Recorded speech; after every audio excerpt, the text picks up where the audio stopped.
Bibir. Bibir sensitif normal je. Siapa-siapa sensitif dengan fragrance kan. Jadi kalau korang pakai even pakai makeup ke pakai lipstick memang akan ada pedih sikit. Tapi itu orang yang sensitif lah.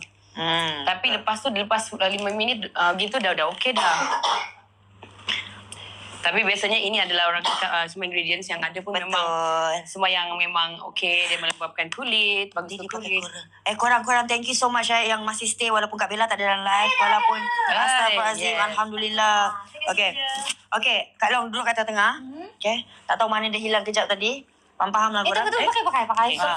Sebab suara saya kuat juga. Oh, suara kuat. Okay. Oh, Cumi pun asal Sabah. Ya, saya Sabah. Asal Sabah dan asal boleh asal lah. Boleh lagi, belum lagi asal usul. Oh, ada gloss ada colour tak? Gloss tak ada colour. Of course lah, lip gloss ni dia warna crystal. Sama macam ni. Kalau korang pernah beli dulu mini series, korang mesti tahu kita kan ada lip gloss juga kat dalam. So, kita punya kod dulu nama dia Crystal. Tapi kali ni, kita punya gloss, kita hanya letak nama Glossy saja. So, better kalau untuk korang yang tengah tengok live ni, better korang beli 1, 2, 3, 4, 5. Sebab korang akan dapat mini series ni free je. And benda ni limited time guys. Bukannya sampai esok lusa tulat-mulat. Okay? So, malam ni sahaja. Cumi pakai warna apa? Dia pakai burnt rose. Burnt rose. Ya. Sebab Cumi memang suka warna yang lebih galak. Galak kan kita ikut.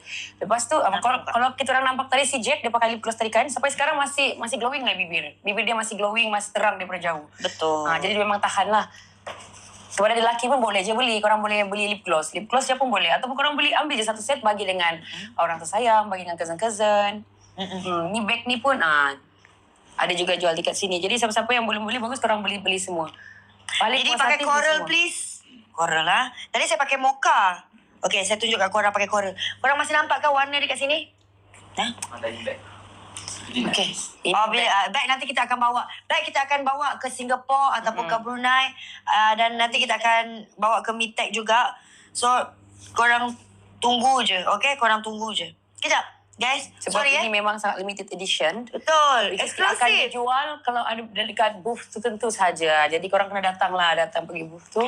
Specialnya akan ada kad dalam tu, ada kad Bella dengan sign Bella sekali. Betul. Itu dia special dia. Dan okey, sekarang saya nak pakai coral peach. Manakah ramai yang minta Didi pakai coral